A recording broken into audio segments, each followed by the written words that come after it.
کون انسان ہے جو اللہ کو بہترین قرضہ دے؟ تو صحابہ کرام میں ایک انصاری صحابی تھے حضرت ابو الدحداء رضی اللہ تعالیٰ عنہ. وہ اللہ کے نبی صلی اللہ علیہ وسلم کی خدمت میں حاضر ہوئے اور آ کر عرض کیا یا رسول اللہ کیا اللہ تبارک و تعالیٰ ہم سے قرض مانگتے ہیں؟ فرمایا ہاں. فرمایا کہ آپ اپنا دست مبارک مجھے بڑھائیے، آگے بڑھائیے. بسم اللہ الرحمن الرحیم. اعوذ باللہ من الشیطان الرجیم. بسم اللہ الرحمن الرحیم. الذین ينفقون اموالهم باللیل والنہار سرا وعلانیہ فلهم اجرهم عند ربهم ولا خوف علیہم ولا هم يحزنون. صدق اللہ العظیم. حاضرین گرامی، سورہ بقرہ کی ایک آیت میں نے آپ کے سامنے تلاوت کی ہے، جس کے اندر اللہ رب العزت کا ارشاد ہے بے شک وہ لوگ جو اپنے مال کو خرچ کرتے ہیں رات اور دن، علانیہ بھی اور چھپا کر بھی، ان کے لیے ان کے رب کے پاس اجر ہے اور انہیں کوئی غم نہ ہوگا. قرآن و حدیث کے اندر اللہ تبارک و تعالیٰ نے اپنی امت کو اس بات پر بہت زیادہ ابھارا ہے کہ وہ اللہ کے راستے میں خرچ کریں. ان کو یہ تصور دیا مال کا کہ اے میرے بندو، مال یہ تمہاری ملکیت نہیں ہے، بلکہ میں نے جو تمہیں مال دیا ہے یہ تمہارے پاس امانت کے طور پر ہے. اور جب یہ مال تمہارے پاس امانت کے طور پر ہے تو پھر جب کہوں، جہاں کہوں، تمہیں خرچ کرنے میں کوئی افسوس نہیں کرنا چاہیے، کوئی پریشانی نہیں تمہیں ہونی چاہیے کہ میرا مال یہاں خرچ ہو رہا ہے، وہاں خرچ ہو رہا ہے. تمہارا تو مال ہی نہیں ہے، مال تو میرا ہے. میں نے کچھ دنوں کے لیے تمہارے پاس امانت کے طور پر دے رکھا ہے تمہیں. اگر اللہ تبارک و تعالیٰ چاہے تو منٹوں کے اندر مالداروں کو غریب و فقیر بنا دے. اللہ کی قدرت میں ہے یہ. اور اللہ اگر چاہے تو منٹوں کا جو فقیر انسان ہے، غریب انسان ہے، رات میں غریب اور صبح کے اندر مالدار ہو جاتا ہے. تو یہ اللہ کی قدرت سے کوئی بعید نہیں ہے. تو مال جو بہت بڑی نعمت ہے، بہت بڑی دولت ہے، جس کو قرآن مجید کے اندر قیام للناس کہا گیا ہے، وہ انسان کی بنیاد ہے، انسان کی ضرورتوں کی بنیاد ہے. اگر ہمارے پاس مال و دولت نہ ہو تو ہم بہت سی نیکیاں بھی نہیں کر سکتے. نیکی کرنے کے لیے بھی کبھی مال کی ضرورت پڑتی ہے بعض جگہوں پر. تو ہمیں چاہیے کہ جو مال و دولت اللہ تبارک و تعالیٰ نے ہمیں دے رکھا ہے، اس مال کو، اس دولت کو انہی راستوں میں خرچ کریں جن راستوں میں خرچ کرنے کا اللہ تبارک و تعالیٰ نے یہ حکم دیا. قرآن مجید کے اندر مختلف مقامات پر مومنین کو ابھارا گیا ہے، بلکہ بتلایا گیا کہ جو لوگ مال و دولت کو خرچ کرتے ہیں ان کے لیے جنت تیار ہے. جو لوگ مال و دولت کو خرچ کرتے ہیں ہم انہیں اجر دیں گے. جنت میں انہیں کوئی ٹینشن نہیں ہوگا، کوئی غم نہیں ہوگا. وہ وہاں جا کر دیکھیں گے کہ آخر ہمیں یہ ثواب کیوں ملا. تو معلوم ہوگا کہ تم نے فلاں غریب کی مدد کی تھی، اس بنا پر ہوا. تم نے فلاں کسی بچے کو، یتیم بچے کا بک خرید کر دے دیا تھا، اس بنا پر تمہیں یہ ثواب ملا. تم نے فلاں بچے کی فیس جمع کر دی تھی، اس بنا پر تمہیں یہ ثواب ملا. تم نے فلاں یتیم بیوہ کے گھر میں راشن پانی کا انتظام کر دیا تھا، اس بنا پر تمہیں یہ ثواب ملا. ہمیں معلوم نہیں کہ اللہ تبارک و تعالیٰ کو کون سی ہماری زیادہ پسند آ جائے. کوئی ضروری نہیں ہے کہ ہم لاکھوں روپیہ خرچ کریں، نہیں، بلکہ اللہ تبارک و تعالیٰ یہ دیکھتا ہے کہ میرا بندہ کس نیت سے، کس جذبے سے، کس خلوص سے اللہ کے راستے میں دے رہا ہے. اگر ہماری نیت درست ہے تو معمولی رقم بھی اللہ کے یہاں بہت زیادہ وزن ہوگا. لیکن اگر ہمارے نیت کے اندر ریاکاری ہے، فتور ہے، دکھاوا ہے، تو ہم کروڑوں روپے خرچ کر دیں، دنیا والوں کی نگاہ میں تو ہم بہت شیخ صاحب کہلائیں گے، بہت سخی کہلائیں گے، لیکن ہو سکتا ہے کہ اللہ تبارک و تعالیٰ کے یہاں ہمارا کوئی وزن نہ ہو. تو اللہ تبارک و تعالیٰ نے قرآن مجید کے اندر جو اللہ کے راستوں میں خرچ کرنے کے بارے میں کہا ہے، ہمیں چاہیے کہ اپنے مال کا صحیح استعمال کریں. ہم نہ گھبرائیں خرچ کرنے سے. یہ نہ سوچے کہ مال خرچ کرنے سے ہمارا مال کم ہوگا. یاد رکھیے دنیا کا اصول یہ ہے کہ جس چیز کی زیادہ ضرورت ہوتی ہے اللہ تبارک و تعالیٰ اس کی پیداوار کو بڑھا دیتے ہیں. یہ دنیا کا قاعدہ آپ دنیا میں دیکھ لیجیے. اگر آپ کے پاس ایک لڑکا ہے تو مال اور آپ کی سیلری آپ کو اتنی ہی ملے گی, لیکن آپ کے گھر میں اگر 2 اولاد ہو گئے تو پھر آپ کی سیلری بڑھ جاتی ہے, آپ کے ذرائع آمدنی بڑھ جاتے ہیں.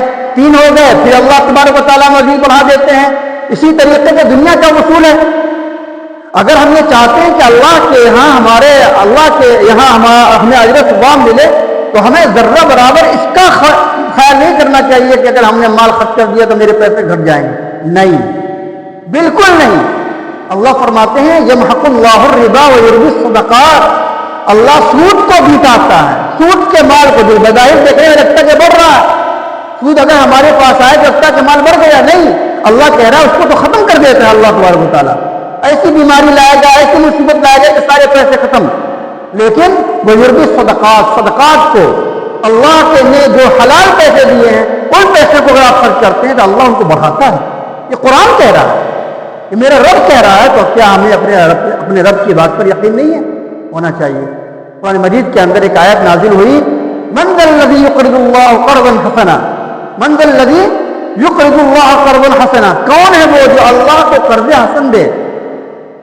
کون انسان ہے جو اللہ کو بہترین قرضہ دے؟ تو صحابہ کرام میں ایک انصاری صحابی تھے حضرت ابو الدحداء رضی اللہ تعالیٰ عنہ. وہ اللہ کے نبی صلی اللہ علیہ وسلم کی خدمت میں حاضر ہوئے اور آ کر عرض کیا, یا رسول اللہ کیا اللہ تبارک و تعالیٰ ہم سے قرض مانگتے ہیں؟ فرمایا ہاں. فرمایا کہ آپ اپنا دست مبارک مجھے آگے بڑھائیے, میں آپ کے ہاتھ پر ایک معاہدہ کرنا چاہتا ہوں. چنانچہ اللہ کے نبی صلی اللہ علیہ وسلم نے اپنے دست مبارک کو بڑھایا.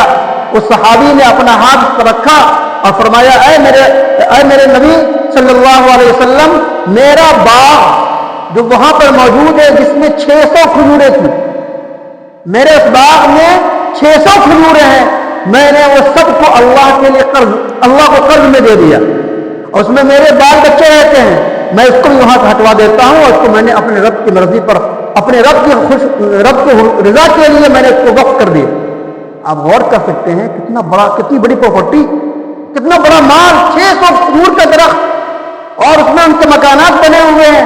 اپنی بیوی کو جا کے فوراً کہا اپنے بال بچوں کے یہاں سے نکلو, دوسری جگہ شفٹ ہوں گے, یہ مجھے بہت پسند ہے, میرا رب مجھ سے قرض مانگ رہا ہے, تو کیا میں اپنے رب کو اپنے سب سے بہترین مال نہ دوں؟ چنانچہ انہوں نے پورا کا پورا مال غریبوں کے لیے صدقہ کر دیا. آپ ذرا سوچ سکتے ہیں کیا ذہن بنایا تھا اللہ کے نبی صلی اللہ علیہ وسلم نے صحابہ کا. معمولی باتوں پر وہ پورا کا پورا اپنا گھر بار لٹا دیا کرتے تھے. غزوہ تبوک کے موقع پر آپ کو معلوم ہے کہ حضرت ابوبکر صدیق رضی اللہ تعالیٰ عنہ نے پورا اثاثہ لا کر قربان کر دیا. حضرت عمر رضی اللہ تعالیٰ عنہ نے اپنے مال و دولت کا آدھا حصہ اپنے بال بچوں کے لیے رکھا, آدھا حصہ آپ کے قدموں پر لا کے نثار کر دیا. یہ کیا چیز تھی؟ یہ آخرت کی تمنا, آخرت کے اندر ملنے والا اجر, آخرت کے اندر ملنے والا ثواب, وہاں کی نعمتوں پر یقین. وہ ایسا لگتا تھا جیسے وہ دیکھ رہے ہیں. ہمیں تو یقین نہیں آتا بسا اوقات یہ ملے گا کہ بھی نہیں ملے گا, ہماری ایمانی کمزوری ہے یہ. لیکن صحابہ کرام رضی اللہ تعالیٰ عنہم اجمعین کو لگتا تھا کہ جیسے وہ دیکھ رہے ہیں کہ مجھے جنت مل رہی ہے, میرا وہ باغ بن رہا ہے جنت کے اندر, وہ میرے لیے گھر تیار ہو رہا ہے وہاں, وہ ایسے دیکھ رہے ہوتے ہیں, ایسے محسوس ہوتا ہے. تبھی تو اتنی بڑی چیزوں کی قربانی نے دے دی, جان کی, مال کی, بچوں کی, اپنے پورے گھر بار کو لٹا دیا اللہ کے رسول صلی اللہ علیہ وسلم کے ایک حکم پر.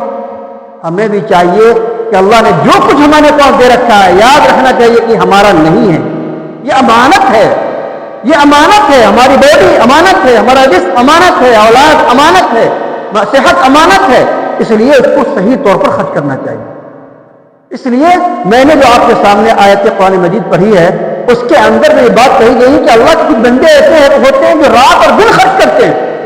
رات میں خرچ کر رہے ہیں, دن میں خرچ کر رہے ہیں, دکھا کر خرچ کر رہے ہیں, کبھی چھپا کر خرچ کر رہے ہیں. کیوں کر رہے ہیں؟ لہم اجرہم عند ربہم, ان کو معلوم ہے کہ انہیں وہاں ملے گا, دنیا کے اندر ملے نہ ملے وہاں مل کر رہے گا. اور وہاں جب انسان کو پائی کی ضرورت ہوگی, ایک عمل کی ضرورت ہوگی, وہاں ہمارا یہی خرچ کیا ہوا مال کام آئے. تو یہ رمضان المبارک کا مہینہ, اس مہینے میں خرچ کرنے کی اور فضیلت ہے. اللہ کے نبی صلی اللہ علیہ وسلم نے ایک صحابی نے ارشاد فرمایا, کون سا صدقہ افضل ہے, آپ نے فرمایا رمضان میں خرچ کرنا، رمضان کے مہینے میں خرچ کرو، اس میں نفل کا ثواب 70 گنا بڑھا دیا، فرض کے برابر کر دیا جاتا ہے، اور فرض کا درجہ ثواب 70 گنا بڑھا دیا جاتا ہے، 70 فرضوں کے برابر ہو جاتا ہے۔ ہمیں چاہیے کہ اس مہینے کے اندر خیال کریں، دیکھیں، جائزہ لیں، اور اپنے پڑوس، آس پڑوس، رشتہ دار، عزیز و قریب کو دیکھیں، ان پر خرچ کریں، ان کو بند مٹھی جا کے پہنچائیں، ان کے راشن پانی کا انتظام کریں، دیکھیں ان کے یہاں افطار کا انتظام ہے کہ نہیں، ان کے یہاں سحری کا انتظام ہے کہ نہیں، ان کے یہاں عید کا کچھ انتظام ہے کہ نہیں، ان کے بال بچے ہیں، ان کے پاس اتنی حیثیت نہیں ہے کہ وہ خرید سکیں۔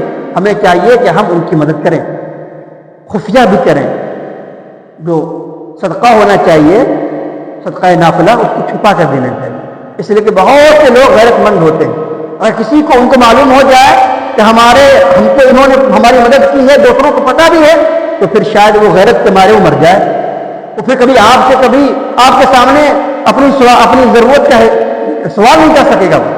اس لیے جو خفیہ صدقات نافلہ ہیں ان کو چھپا کر حکم دینے کا حکم دیا گیا، اور جو صدقات واجبہ ہیں جیسے زکوٰۃ ہیں ان کے بارے میں حکم یہ کہ اعلان کر کے دو، تاکہ جو لوگ ان کو نہیں دیتے ہیں ان کو ترغیب ہو اور وہ بھی اللہ کے راستے میں اپنا مال نکالیں۔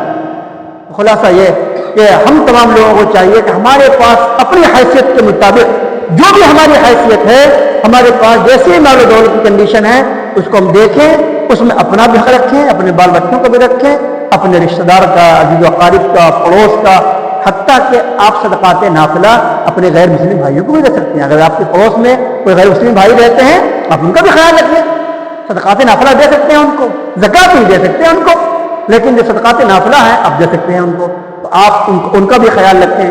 اپنے خوشی میں جس طرح چاہتے ہیں کہ رمضان میں ہم خوش رہیں، عید میں ہم خوش رہیں، ہمارے اندر یہ جذبہ ہونا چاہیے، اگر ہم مسلمان ہیں، کہ ہمارے بھائی بھی خوش رہیں، ہمارے رشتہ دار بھی خوش رہیں، ہمارے پڑوس بھی خوش رہیں، ہم سے جو ہو سکتا ہے ہم اس کی مدد کریں، اور ہر آدمی، ہر محلے کا ہر فرد، ہر گھر سے ایک آدمی ایسا تیار ہو جائے تو پورے محلے کے اندر کی غربت ختم ہو جاتی ہے۔ یاد رکھیے قرآن مجید کے اندر ہر جگہ فرمایا گیا اقیموا الصلاۃ وآتوا الزکاۃ، نماز پڑھو، زکوٰۃ دو، زکوٰۃ لو نہیں کہا گیا کہ اب ذرا قرآن تو پڑھیں، آپ دیکھیں، زکوٰۃ لو نہیں کہا گیا، زکوٰۃ دو، مطلب یہ ہے کہ ہر مسلمان کو اس پوزیشن میں ہونا چاہیے کہ وہ زکوٰۃ دیں، اس پوزیشن میں ہونا چاہیے اسے۔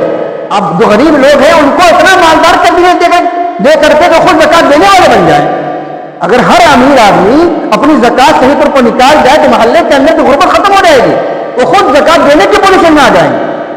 تو ہمیں اس کا خیال رکھنا چاہیے۔